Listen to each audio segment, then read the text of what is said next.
Hey guys, I hope you're doing well. A common question that we get this time of year, every year, is you've got these little runners, is what most people refer to them, or it's what we refer to them as. You've got your St. Augustine, the grass looks like it's growing on the surface. And what's happening here is that, so this is actually technically called a Stolon. And in a St. Augustine yard, you basically, your entire yard is made up of nothing but these. They're just an interwoven mesh of these long pieces of grass, if you will, these hard pieces, and the St. Augustine grows off of it. And this time of the year, you typically see it, you'll see it trying to crawl over sidewalks or into your flower beds, several different things. And everybody thinks that something's wrong with their yard, or if they need to do something, or how do you take care of it? And the first answer is you don't need to worry about it, you just mow right over the top of it.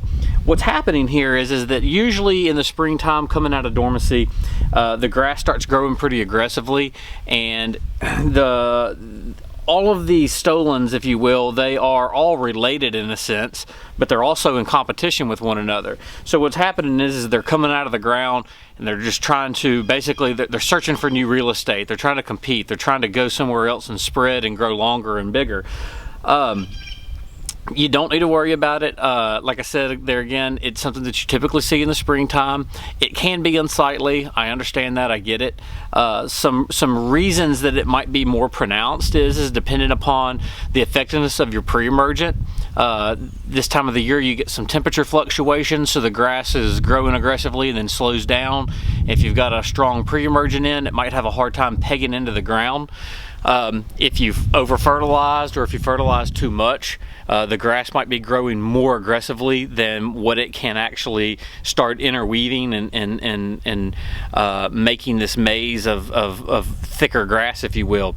Some other things, some habits that you might be doing that we could see that could be a problem is that St. Augustine needs to be cut at 3 to 4 inches. If you're cutting it too short, then what you're basically doing is that there again, all these Stolons, they're going over and under one another. They're just forming a mesh and a maze.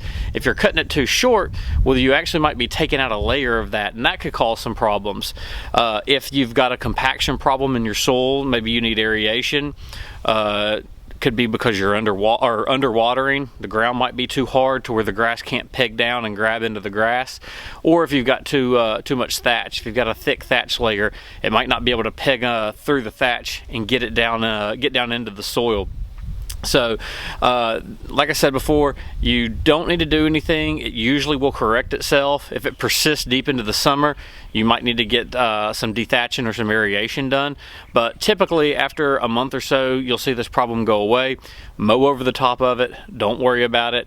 There's nothing to stress about. Make sure you're mowing your St. Augustine grass high enough to eliminate that problem, and just sit back, wait, and enjoy. So if you got any questions or you need any help, send us a picture, ask us a question. We'll be here to help you any way we can. Y'all have a good day.